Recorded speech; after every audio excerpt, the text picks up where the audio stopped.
l'intérêt qu'on portait, c'était évidemment d'aller rencontrer des acteurs économiques comme nous sur ce territoire pour regarder d'abord est-ce que c'est comparable, quelle est la situation, etc. On a eu principalement le besoin de confronter leur réalité avec la réalité pyrénéenne. Le Trentin aussi est une région qui a procédé aux réintroductions presque en même temps que les Pyrénées, un petit peu avant, et qui, pour nous, est une forme de laboratoire. On a des preuves où les ours sont dans les villages.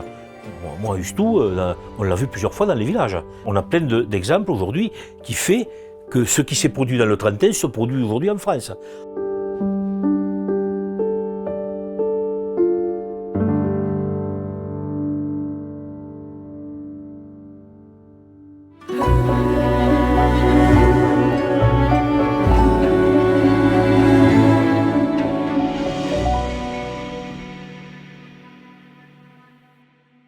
Le Parlement Avenir Montagne, c'est une association, c'est une structure associative bien entendu, hein, mais qui a été voulue à la fois sous l'impulsion, je dirais, du président de la Chambre, Philippe Lacube, d'Alain Servat et de moi-même, et de bien d'autres, je dirais, d'avoir une instance de discussion locale sur laquelle la question de l'ours, la question des prédations, mais je dirais plus largement la question de l'économie en général et de la façon dont elle pouvait être en difficulté avec une présence de plus en plus importante de l'ours sur nos territoires, des ours qui descendent hein, aussi sur plus en plaine. Hein. J'avais rencontré le président Macron et dans les propos du président, il m'avait dit « organisez-vous ». Organisez-vous, montez une instance de représentation des populations locales.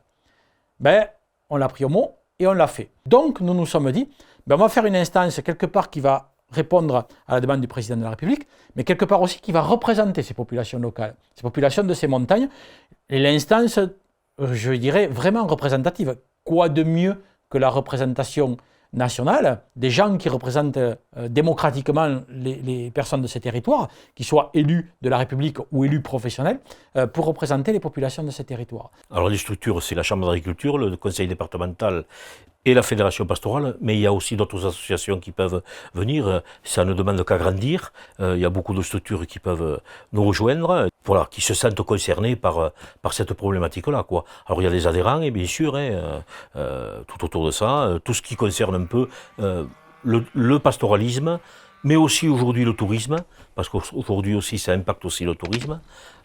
Voilà, toutes ces structures-là pour réfléchir et discuter, de savoir le mode d'action à mener pour arriver à se faire entendre surtout. Les postes que nous avons réservés pour l'État, après nous avons dit qu'on pouvait faire des propositions, en définitive aujourd'hui l'État ne souhaite pas y participer, bon, pris entre plusieurs feux, hein, mais c'est assez révélateur parce que ça démontre une position de l'État qui ne veut pas venir sur une instance locale. Ça veut dire bon, que on ne se saisit pas d'une instance démocratique où il y a un ensemble de personnes qui savent aujourd'hui qu'il y aura des impacts et il y a déjà des impacts. C'est un peu dommage. Voilà, je le dis comme ça. Cette instance, elle a permis plusieurs choses. La première, ça a été des rencontres avec les ministres, sur lesquelles un certain nombre de sujets ont été posés. La question de la densité sur le Couserans, plutôt, hein, puisque sur cette partie de montagne où il y a vraiment une densité assez importante, qu'on évalue à 5 fois plus que ce qui était prévu au démarrage en tant que présence d'ours. Et puis, poser des questions sur, oui, la légitime défense, oui, la régulation. On ne doit pas avoir de sujet tabou quand on parle de ça, parce qu'un jour, on sera rattrapé par ces sujets. Si on refuse de les traiter, demain, s'il y a 300 ours sur 5 km², il va falloir faire quelque chose. Voilà.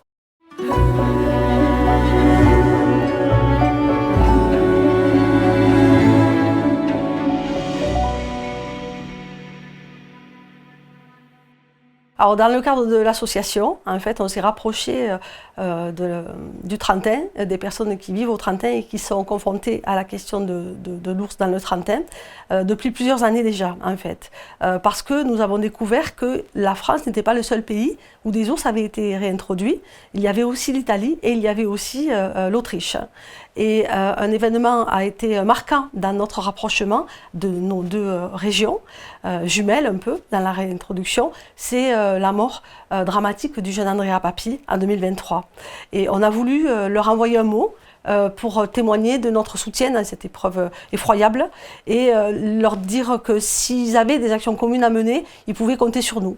L'intérêt qu'on portait, c'était évidemment d'aller rencontrer des acteurs économiques comme nous sur ce territoire pour regarder, d'abord, est-ce que c'est comparable, quelle est la situation, etc. C'était un sujet qui était quand même je dirais, dans les boîtes, si on peut dire ça comme ça, depuis longtemps.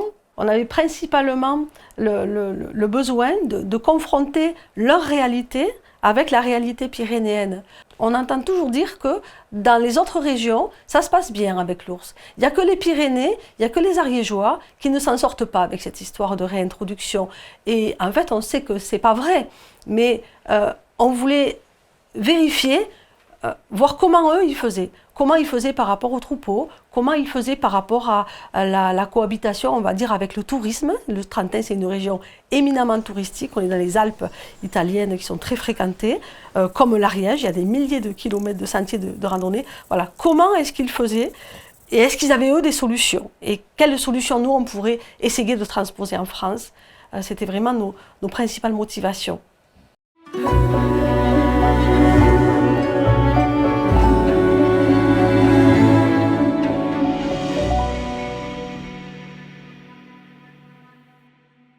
Il y a eu ce décès d'Andrea Papi et je dois dire qu'il y a un avant et un après et ça nous a amené à nous dire oui, il faut se rencontrer.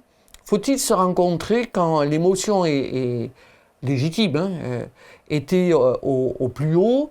On a préféré laisser un peu passer le temps. Il y a, je pense, le temps du deuil pour la famille, pour les proches et pour le village. Et puis, il y a le temps de ce que ça pose comme question pour le futur et comment on préserve les citoyens de situations analogues. Et l'histoire de cet accident, c'est ce jeune homme qui faisait son jogging quotidien, quoi, comme tous les jours, évidemment, juste au-dessus du village sur une piste forestière. Et le soir, les parents, ne le voyant pas arriver, se sont inquiétés et sont allés à sa rencontre en faisant le chemin inverse. Et ils l'ont découvert avec les gardes forestales, avec les pompiers, avec les gendarmes. Ils l'ont découvert à force de chercher sous des branchages. Et il avait succombé à ses blessures dues à l'attaque d'une ours qui l'a attaqué pendant son jogging. Andrea Papi est mort à 300 mètres du centre-bourg, et sur une piste forestière, comme on en connaît beaucoup ici. Et donc, il faut regarder ça aussi avec la proximité des villages, l'entrée dans les villages, et je dirais la peur des gens. Là-bas, sur place, moi j'ai été frappée par une sorte d'unité. On a entendu sans arrêt, on a rencontré 24 personnalités différentes et 20 structures différentes. Et on a entendu deux choses principalement.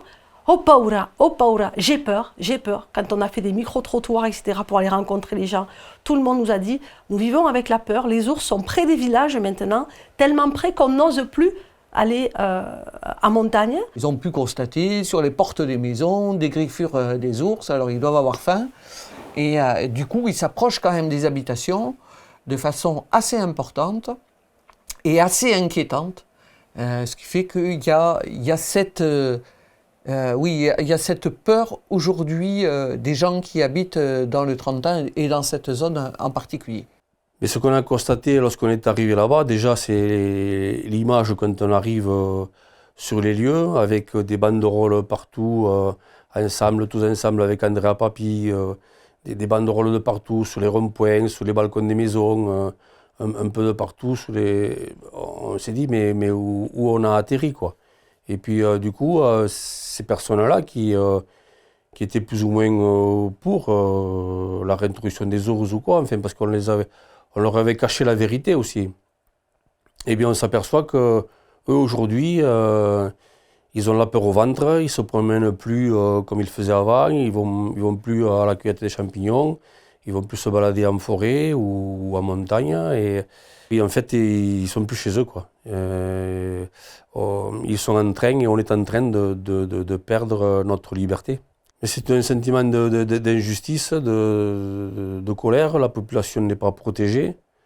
On leur avait bien dit qu'il y avait des équipes de suivi de l'ours. Alors ils s'attendaient, et comme nous aussi, on s'attendait à ce qu'on nous dise où se trouvent les ours, dans quel secteur et tout ça. Et là, il y a jamais eu de tout ça, quoi. Et les ours, même les personnes qui sont censées s'en occuper, ne savent pas où ils se trouvent. Aujourd'hui, les conséquences, elles sont que une bête sauvage compte plus qu'un être humain.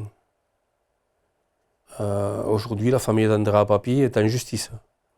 Jamais s'attendait à une chose pareille. Elle reçoit des injures. On leur dit votre enfant, votre fils, s'il s'est fait tuer, c'est bien fait pour lui. Parce qu'il n'avait pas à aller sur le terrain de l'ours. Alors que c'était au pied du village. Enfin, à un moment donné, où il est le terrain de l'ours et où il n'est pas, enfin, je ne sais pas.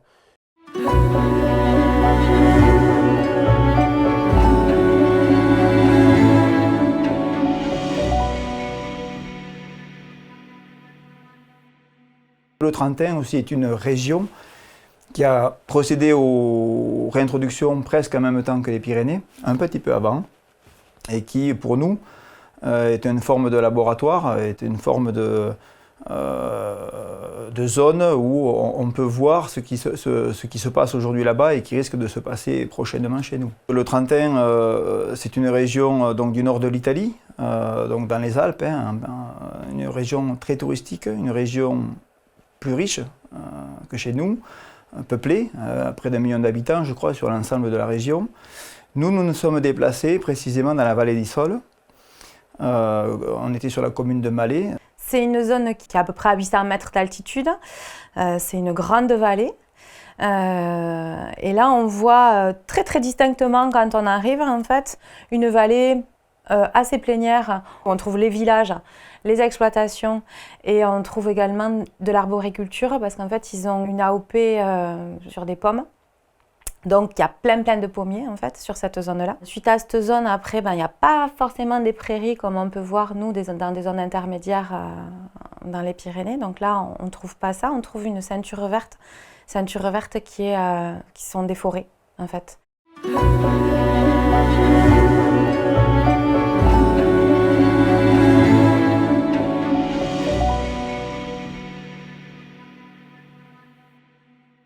Il y a pas mal d'exploitations forestières, de privées, voilà, qui sont donc juste à côté des villages. Et au-dessus de cette ceinture verte, quand les arbres ne poussent plus, là on trouve des estives. Des estives où il y a majoritairement aujourd'hui des vaches. L'exploitation agricole là-bas, en fait, ça va être en majorité des vaches laitières. Ils font du fromage sur un modèle un petit peu qu'on peut connaître comme en Savoie par exemple. Et ils montent ces vaches en estive après pendant 4 mois, pendant la saison estivale en fait. Alors chez eux du coup ils ont une population d'ours qui est un peu plus importante, mais par contre la répartition elle est totalement différente chez eux. Pour une année 2023 on va dire, l'aire de répartition totale, donc c'est là où ils récupèrent des indices.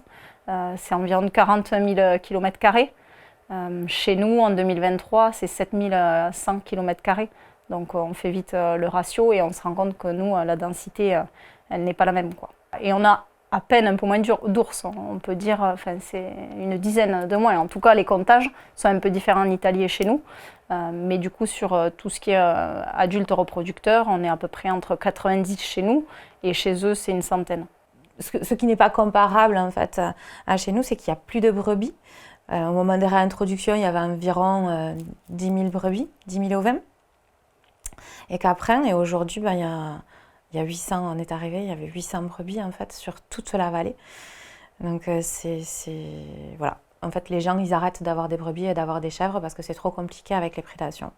La première leçon de ce voyage, ça a été que maintenant, il n'y a pas de cohabitation en Italie, pas plus qu'en France. Depuis que la réintroduction de l'ours est arrivée, les modes de vie ont changé. Il y avait 30 000 ovins dans les années 95, quand ils ont réintroduit les ours. Et aujourd'hui, il n'y en a plus. L'élevage ovin a entièrement disparu.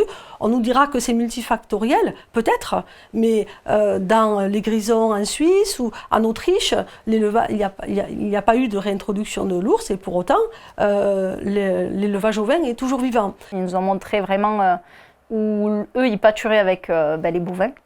Et on leur a demandé, mais toute cette partie-là, qu'est-ce qu'il y a, vous y allez pas? Ils nous ont dit, ah non, c'est fini, on n'y va plus. Alors que chez nous, c'est les parties où on a les brebis. Et c'est vrai que c'est synonyme de paysages qui vont se refermer, parce qu'ils étaient pâturés jusqu'il y a à peu près 10 ans, on va dire. Ça a vraiment diminué en 10 ans, les ovins. Et voilà, on n'a pas pu le voir sur le terrain, mais clairement, c'est synonyme aussi de fermeture de paysages. Et donc, il y a certaines espèces qui nécessitent les paysages ouverts pour survivre.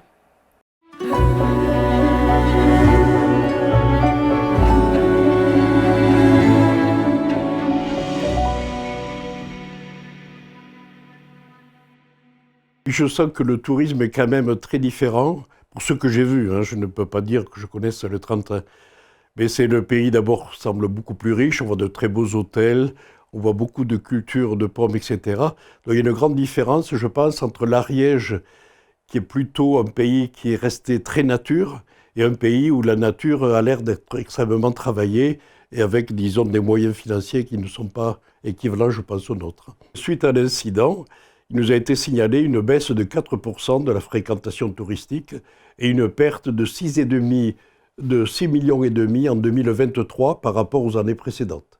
C'est un chiffre qui nous a été donné. Pour les responsables du tourisme, cette baisse de 4% est importante. Et pour l'instant, disons, alors qu'une population était très favorable à l'introduction de l'ours, c'est ça qui m'a frappé aussi, alors qu'elle était suite à l'incident, ils ont complètement changé leur position. Certains nous l'ont dit, franchement, qu'eux-mêmes étaient favorables à l'introduction de l'ours. Disons, nous avons rencontré le responsable de la société Ours Adventure, je ne sais pas comment il faut prononcer en italien, qui amène les gens voir l'ours. Mais je ne pense pas que cette clientèle compense les 4% de la clientèle globale, du moins pour le moment. Il regarde exactement où sont les ours parce qu'il a tout un tas de caméras disons, installées un peu partout. Et ces caméras montrent que l'ours approche de plus en plus des habitations.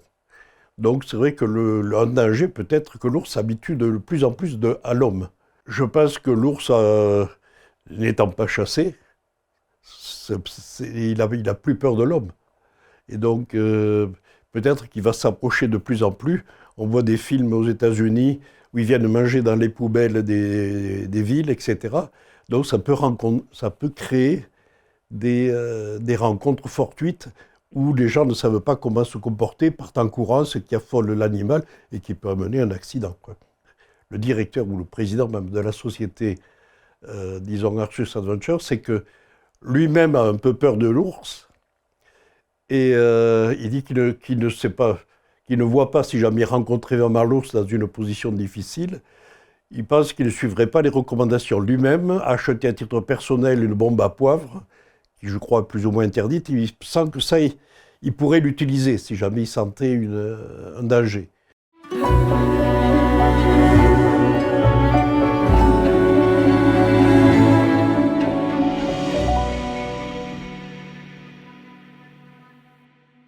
On s'est beaucoup intéressé aux aspects juridiques de cette question et nous avons constaté plusieurs choses avec d'abord cette différence fondamentale entre le Trentin et l'Occitanie ou la France.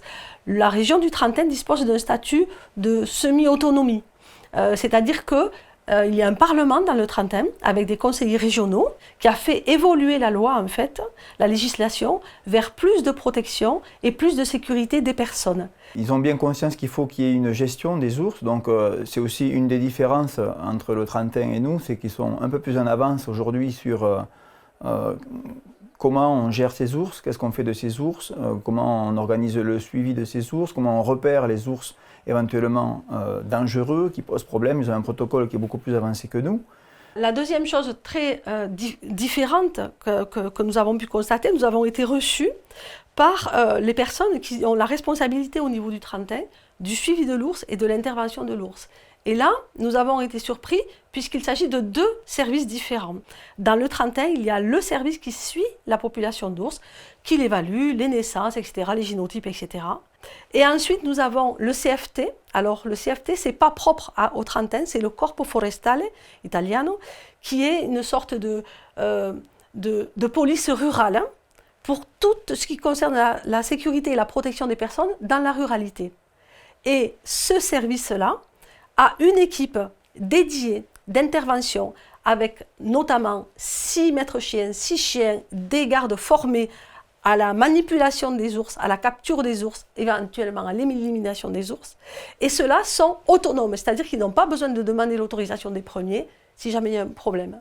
Un des outils principaux de gestion des ours à problème, en Italie, ils appellent ça la scala di pericolo, l'échelle de danger. Ils ont créé une échelle de danger avec 18 niveaux de danger très clairement identifiés. En vert, l'ours a été vu à 300 mètres.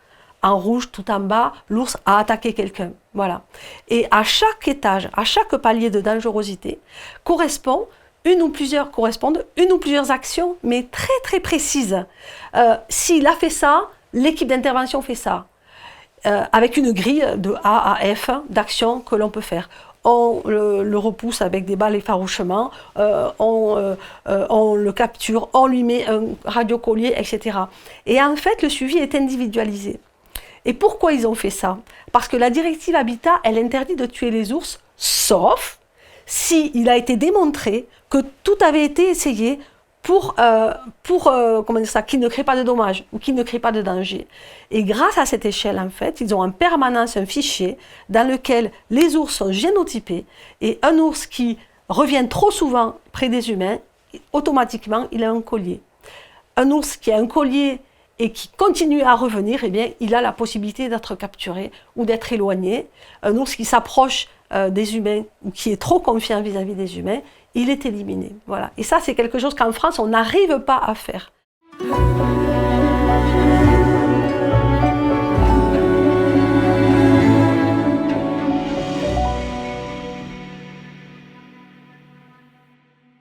Aujourd'hui, on ne fait pas rien, mais aujourd'hui, l'État impose aux éleveurs transhumants ariégeois le fait de mettre en place des mesures de protection qui sont des mesures passives. De mettre des troupeaux en parc de nuit, d'avoir des chiens de protection dans les troupeaux pendant toute la saison d'estive. Avant tout, ce sont des éléments de passivité, c'est-à-dire qu'on subit quand même les attaques. Aujourd'hui, on a des mesures de protection qui sont généralisées. On a développé l'emploi aussi, on a 2, 3 bergers, des bergers la nuit. Je ne vois pas trop ce qu'on pourra faire de plus que ce qui est déjà fait.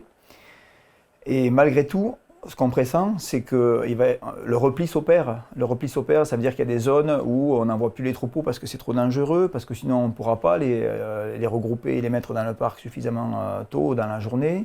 Et nous, aujourd'hui, en gros, ce qui est l'urgence, c'est de ne plus avoir ces mesures uniquement passives, mais d'avoir aussi une réciprocité vis-à-vis des ours. Et ça veut dire d'avoir des actions directement pour repousser ces ours, quoi. Ce qu'on dit chez nous, le garde-manger en estive, et il est très important parce qu'on a énormément de troupeaux qui estivent l'été. Donc on est peu inquiété aussi en bas. Eux, ils sont au stade d'après, on va dire, les Italiens, auxquels on n'espère pas arriver. Mais disons qu'ils n'ont plus le garde-manger là-haut, donc les ours descendent. On a des preuves où les ours sont dans les villages. Moi, à Ustou, on l'a vu plusieurs fois dans les villages.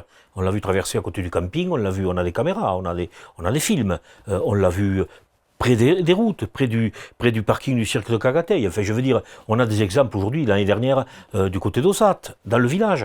Enfin voilà, on a plein d'exemples aujourd'hui qui fait que ce qui s'est produit dans le 31 se produit aujourd'hui en France. On n'est pas encore arrivé à un drame, mais on va y arriver certainement, et ça serait quand même assez regrettable de le savoir et de n'avoir rien fait. C'est qu'il y a quand même une urgence sur le sujet. Il y a une urgence. Moi, je vous garantis que je le vis en tant que président de la Chambre d'agriculture, parce que je suis, tout le monde le sait, un montagnard. Hein. Et la montagne, j'y vais, je la connais, je la parcours et je vais au contact de tous les éleveurs de montagne et je vois du malheur quand même. Hein. Je vois du malheur, je vois de la douleur. C'est quelque chose qui est très dur. Et en plus, si on ne fait pas quelque chose, tout ça va s'accentuer et on va vers des drames, quoi. L'État a un devoir de responsabilité face à cette situation. Hein. Sinon, franchement, on a des lendemains qui vont déchanter gravement en Ariège. Mais si on peut s'en servir pour continuer à entretenir des liens, pouvoir monter à l'Europe et dire ça va pas. Vous voyez ce que vous avez fait, en fait, ça va pas ce que vous avez fait.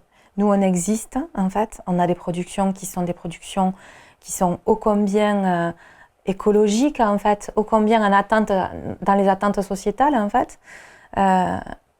Et en contrepartie, en fait, on ne peut pas travailler, en fait.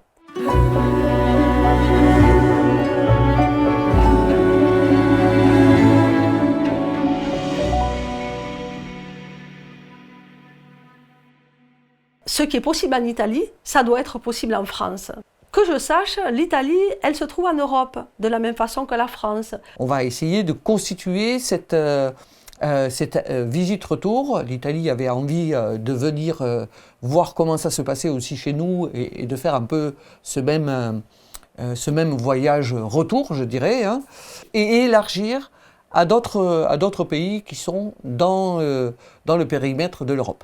Et puis aller regarder comment on peut être plus fort à plusieurs pour porter ensemble, à la fois au niveau national dans nos propres pays et à la fois au niveau européen, des propositions pour que, enfin, la question de la régulation soit posée. Moi, j'attends la régulation. Je le dis depuis longtemps. Aujourd'hui, on ne peut pas, sur des bêtes féroces et voraces comme on est un ours, il faut aujourd'hui prendre des mesures qui fait qu'aujourd'hui, quand un ours il attaque les troupeaux plusieurs fois dans la semaine, que les chiens de troupeaux n'y font rien, les parcs de contention n'y font rien, les bergers ne lui font plus peur et qu'ils s'approchent des hommes, moi je suis désolé, il faut réguler, il faut l'attraper, il faut le déplacer, le mettre dans un parc, je ne sais pas. Et ces animaux-là, quand ils sont identifiés dangereux, il faut les retirer du territoire, c'est tout. Si on ne fait pas ça, on est en train de créer une population au niveau de notre territoire où la génétique fera qu'on aura des animaux féroces.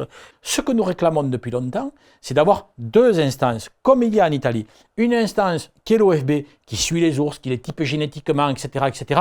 Et il n'y a pas de souci, voilà, c'est leur taf, ils adorent ça. Et de l'autre côté, une instance de protection des populations et des troupeaux. Je pense que la France, politiquement, demain, son enjeu, c'est de déléguer beaucoup plus au territoire, de donner plus, pour ce sujet-là, comme pour d'autres, de donner plus de pouvoir aux représentants de ces territoires. Alors, la gouvernance locale, pour nous, celle qu'on a constituée, en fait, correspond un peu à la représentativité qu'on a sur le département de l'Ariège. Je dirais, au niveau national, c'est un peu pareil. Donc, des communes de montagne, les EPCI, mais aussi tous les acteurs économiques que nous, on a souhaité. C'est une assemblée qui nous ressemble. Voilà. Et c'est vrai que le Trentin, c'est une province, donc voilà, ils ont d'autres formats je dirais, démocratiques. La seule chose, hein, c'est, je regrette l'absence des services de l'État. J'ai toujours dit à l'État, ce n'est pas un piège, ça vous protège. Parce que d'être dans l'instance et d'entendre parler des choses, de travailler activement sur le sujet avec les citoyens, mais ce n'est pas une mauvaise chose. Ça peut pas être une mauvaise chose. Par contre, de refuser d'y travailler, de ne pas vouloir poser la question de la régulation, de ne pas vouloir se poser la question de la légitime défense et de travailler ensemble avec un planning de réunion assez régulière, ça, je trouve que ça veut dire se défausser, ne pas s'en préoccuper, et on peut être plus en danger, hein, je dirais, en politique, hein, en tant que politique, je parle là des ministres au niveau national, que de s'atteler à ce sujet. Et on peut résumer, voilà, l'Italie, elle a fait des progrès en rapprochant le pouvoir de ceux qui subissent en fait la réintroduction de l'ours. C'est vraiment ce qu'il faudrait faire par tous les moyens juridiques possibles et se doter d'outils très concrets comme cette échelle de dangerosité qui permet à une équipe d'intervention complètement neutre d'agir pour la sécurité des biens et des personnes.